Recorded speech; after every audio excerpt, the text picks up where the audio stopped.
안녕하세요. 행복씨앗입니다. 오늘도 시장을 정리하면서 하루를 마무리하는 시간을 가져볼까 합니다. 오늘 우리 시장은 코스피도 코스닥도 상승 마감했습니다. 코스피는 0.58%, 코스닥은 0.05% 상승 마감했습니다. 시장 수급도 괜찮았는데 코스피에서 외국인하고 기관들이 동시에 순매수를 했습니다. 2024년 들어가지고 외국인 투자자들이 우리 시장 많이 매도했습니다. 알고 계시듯이 초반에는 금융 투자 쪽에서 이 차익 실현 물량이 많이 나왔고, 그 다음에는 기관 쪽에서 나왔고, 또 그 다음에는 외국인들이 많이 팔았죠.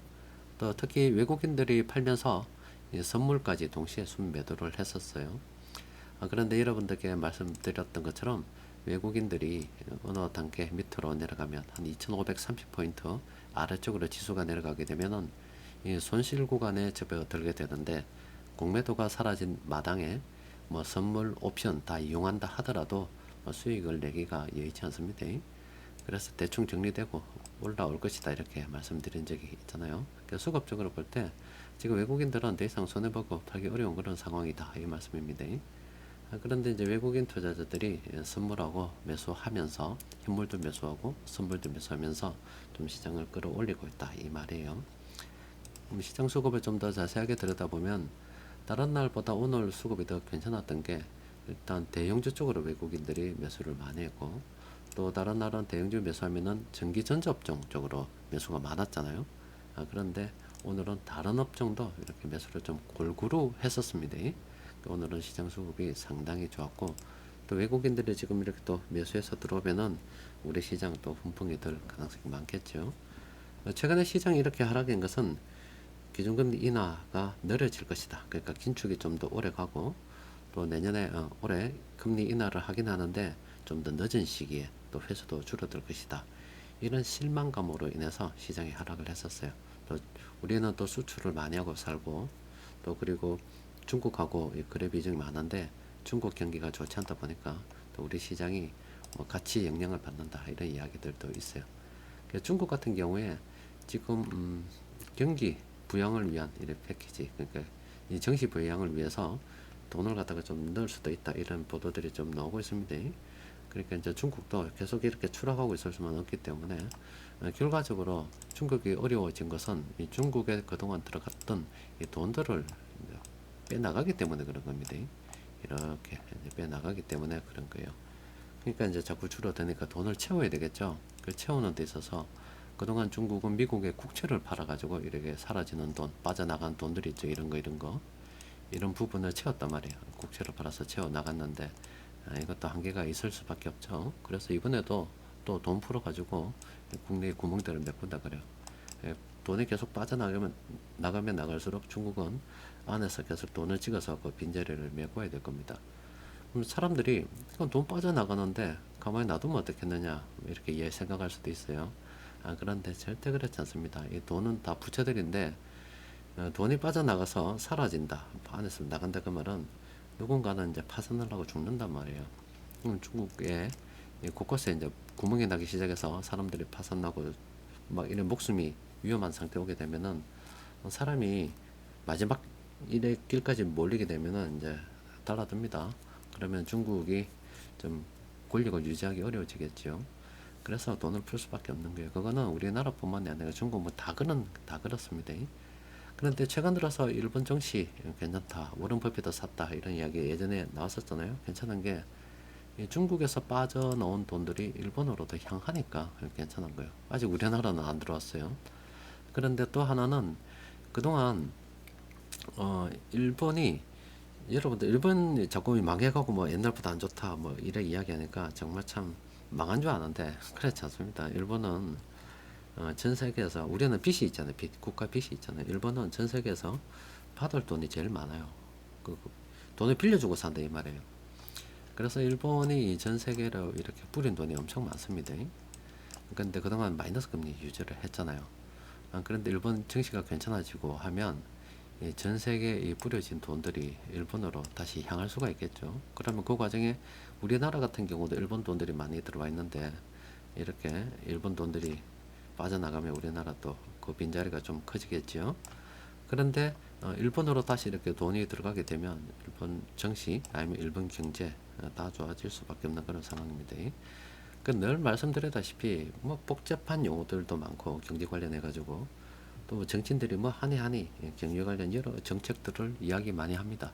또 기술 발전으로 어느 국가가 좋고 이런 이야기 많이 하는데 그 모든 것들을 쫙 정리하는 게 그냥 돈이라고 보시면 됩니다. 그냥 이렇게 일본처럼 이렇게 돈이 들어가면 흥합니다. 좋아집니다. 그리고 지금 중국처럼 돈이 빠져나가면 어려워지는 거예요. 그런데 이 돈이 이동을 한다 이 말이죠. 그런데 기업 같은 경우는 또 어떤 거냐면 기업은 상품을 만들어 팔아가지고 뭐 삼성전자 요즘 뭐 갤럭시 새로 상품 만들었다 하는데 애플도 그렇고요. 뭐 이렇게 마이크로소프트도 그렇고 상품을 팔아서 돈을 갖다가 자석처럼 끌어당기는 역할을 하는 게 기업입니다.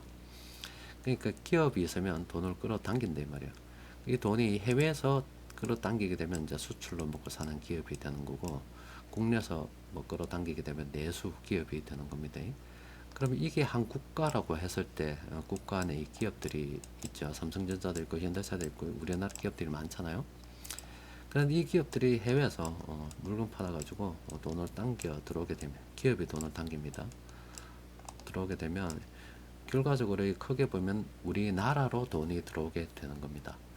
그러면 나라에 돈이 많아지기 때문에 나라가 잘 살게 되는 거예요. 그래서 어느 나라든지 이 기업을 갖다가 유치하기 위해서 노력을 하는 거고 또 국내에서도 여러분들 뭐 보면은 정치인들이 어디 가면 우리 지역에 뭐 공장을 유치하겠습니다. 뭐 유치하겠습니다. 이런 이야기 하는 게 기업이 기본적으로 돈을 빨아당기는 역할을 하기 때문에 그런 겁니다. 근데 지금 중국이 어려워지는 것은 이 기업들이 중국에도 이런 기업들이 많았잖아요. 그런데 그런 기업들이 해외로 빠져나가 버리니까 이런저런 이유로 인해서 그럼 예전에 이 기업들이 중국에 있을 때는 이 중국으로 돈을 당겼다 이 말이에요. 이 기업이 그렇다가 다시 이제 빠져나가고 했는데 이 기업 자체가 이 기업이 이제 베트남이나 다른 나라로 가면 이제 돈도 같이 베트남 쪽으로 딸려가겠죠. 이런 식으로. 그럼 중국은 그만큼 돈을 갖다가 빨아당길 기업들이 줄어든다 이 말이에요. 그러니까 밖에서 돈을 벌어와야 되는데 그러니까 그게 안 되니까 자꾸 내수 시장을 키워서 안에서라도 돈이 골고루 이렇게 좀 돌아다닐 수 있도록 중국이 해볼란다 이 말입니다. 그게 좀 여의치 않다 이 말이에요. 여튼 이 기업이란 것이 이 자석처럼 돈을 빨아당기기 때문에 우리 국내에서는 그 기업들이 많은 지역이 살기가 좋은 겁니다. 그러니까 경기도가 뜨는 이유가 서울은 예전에 서울 괜찮았죠. 지금도 뭐 나쁜 건 아닌데 땅값도 비싸고 워낙 비싸다 보니까 거기 기업이 경기도 외곽 쪽으로 빠져나가 버리니까 그러면 경기도 쪽이 괜찮은 거예요. 예전에는 부산도 그랬었습니다. 부산 도심에 많았었어요. 그런데 땅값이 비싸니까 이제 경남 쪽으로 빠져나가 버리고 바깥쪽으로 양산이나 이쪽으로 빠져나가 버리기 때문에 그쪽에서 돈 벌잖아요. 그 안에 텅 비어 버린다 아닙니까? 안에는 밖에서 외부로부터 돈을 유입시키는 게 아니라 그 안에서 그냥 뺑뺑뺑뺑 도니까 서비스밖에 안 되는 거죠. 그러니까 이 기업이라는 게 굉장히 중요합니다. 그러니까 우리가 지금 하고 있는 게 이런 돈을 빨아당기는 기업에다가 우리가 투자를 하고 있는 거예요. 때로는 유상증자를 통해서 자금을 대주기도 합니다. 그러면 그걸 또 바탕으로 해서 그 기업이 해외 나가가지고 아니면 다른 곳에서 뭐 사업을 더 확장을 해서 돈을 벌어들이곤 합니다. 우리나라가 잘 되려 그러면 이 돈을 빨아당기는 이 자석들이 잘 돼야 되는 거예요. 그게 바로 기업이라고 봅니다. 기업이 잘 되면 나라가 잘 됩니다. 기업이 잘 되는 잘 돌아갈 수 있는 그런 정책들을 사실은 많이 펴야 돼요. 자, 시장 보니까 오늘 괜찮았습니다. 자, 우리가 투자하는 기업들 여기 다 있죠. 그럼 세력들이 그런 기업들 중에서 어떤 기업들 매수했나 살펴보니까 오늘은 14개 종목 매수를 했습니다. 자, 들여다보니까 KB금융은 조금 기다려야 될 것 같지요. LG 디스플레이는 어제도 말씀드렸습니다. 수급도 상당히 괜찮고 이거 오늘도 매수해도 되죠. 어제도 나왔죠. 좀더 보면 오늘은 어제보다 또 올라버렸네. 그죠? 이거 어제도 매수도 되고 오늘도 사실은 이거 충분히 매수해도 되는 그런 날이었습니다. 이건 긍정적으로 봐도 되겠죠. SO일은 아직은 좀 기다려야 될 것 같고 신풍지역도 그러네요. 신한지주는 요거 보니까 요거요.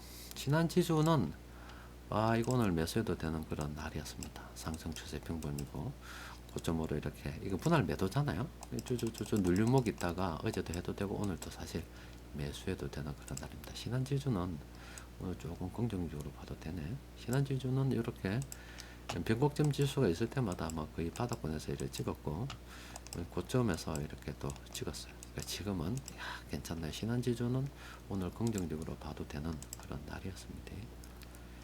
이 아모레 퍼시픽도 이거 보니까 오늘 매수해도 돼요. 뭐 어제도 아래도 괜찮았는데 오늘 매수해도 됩니다. 왜냐면 이 찍고 내려갔다가 안 찍었지만 다시 올라갔다는 이거는 상승 추세 평범한 구간으로서 아모레 퍼시픽도 보면은 또 빨간색하고 비교해 보면 그렇죠. 전체 빨간색과 이 파란색 비교해 보면 앞으로 파란색이 더 많이 나와야 되겠죠.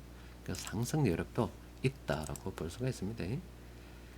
정권당도 마찬가지네요. 이렇게 올랐다가 이 오늘 매수해야 되는 날인데 정권당도 오늘 매수해도 됩니다.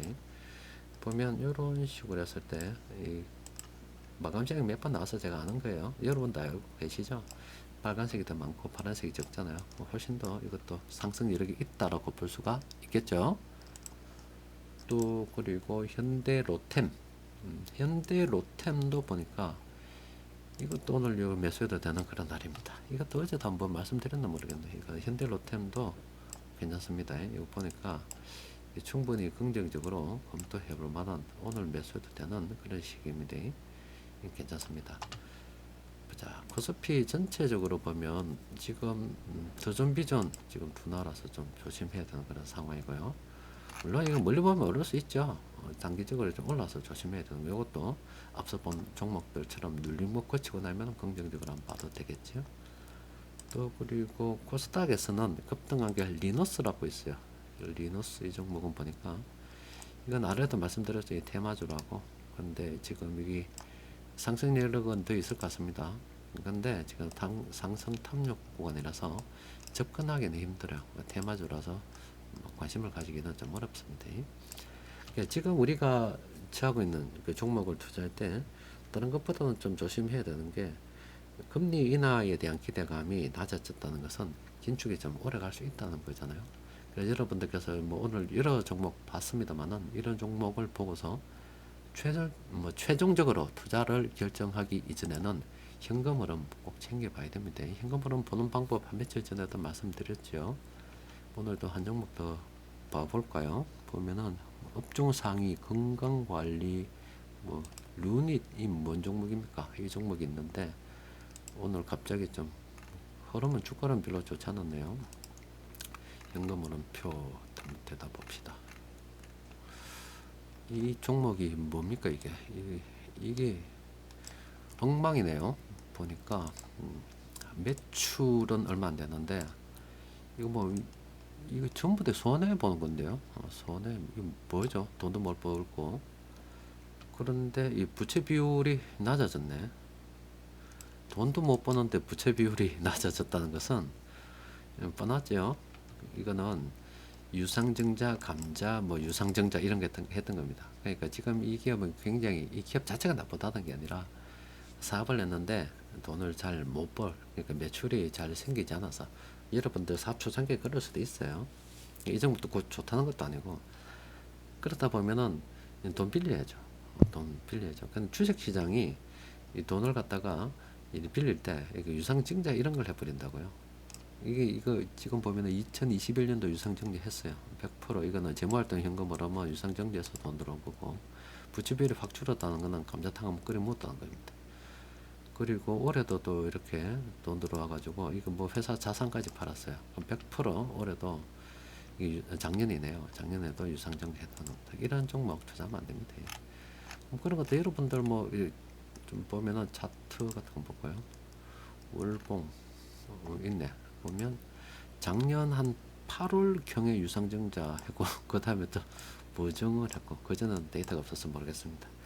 그러니까 여러분들이 이 마감 시행에 나오는 종목들 쭉 들여다보면은 마지막에 이 투자 결정을 하기 전에 적어도 이 현금 흐름표를 보고 대충 이 기업 상황이 어떤지 공시라든지 좀 보고서 마지막으로 투자 결정을 내려야 됩니다. 그냥 아무 종목 묻지마 이렇게 투자하는 게 아닙니다. 나는 이런 거 잘 못 본다 라고 하면 난 봐도 잘 모르겠는데 라고 하면 투자하지 마십시오. 현금 흐름이나 재무제표 정도도 읽을 준비가 안 돼 놨고, 그러니까 투자에 대한 기본기가 안 돼 있다 이 말이에요. 그런데 무슨 투자를 한단 말이에요. 난 못 보겠는데 투자하지 말라니까는요. 적어도 그 정도 준비는 하고 투자를 해야 된다 이 말입니다. 그런데 사람들 그런 거 안 보고 투자하죠. 아, 난 잘 모르겠는데 이렇게 뭐 유튜버, 제가 지금 하는 유튜브 방송이라든지 뭐 여기저기 다른 사람 하는 유튜버 방송 듣고서 뭐 재무제표 있는 것도 모르지만 기술적 지표 몇 개, 책 한두 권 들여다보고서 투자를 한다고 하는데 택도 없는 이야기죠. 그런데 그런 분들이 들어와야만이 우리가 돈을 번다는 늘 말씀드렸듯이 아이에 대한 사실입니다. 다른 사람들은 그렇게 투자할 줄 몰라도 여러분들 스스로 생각을 해볼 때 투자에 대한 준비가 덜 돼 있다 그러면 투자 그만하십시오. 공부 충분히 하고 난 다음에 다시 해도 절대로 늦지 않습니다. 그리고 주위에서 준비도 제대로 하지 않고서 투자하시는 분들 보면은 친하다, 되게 친하다 그러면 제대로 알려주시고 별로 안 친하다 그러면 놔둬보십시오. 투자에 한번 미쳐가지고 돈에 미쳐가지고 있으면 옆에서 아무리 좋은 이야기 해줘도 못 알아듣습니다. 2차 전지 안 좋다고 그때 당시 2차 전지 자체가 나쁘다는 게 아니라 상황이 그때 당시 상황이 안 좋다고 백날 이야기해봤자 눈 한 번 돌아간 사람들은 그 이야기 못 듣습니다. 그러니까 여러분들께서도 투자도 중요한데 돈을 벌려는 마음이 있기 때문에 투자를 하는 거죠. 그 이전에 내가 투자를 할 준비가 됐는가에 대해서 먼저 생각해보고 진지하게 고민해보고 투자를 하시기 바랍니다. 자, 오늘은 여기까지 정리하도록 하겠습니다. 이상입니다.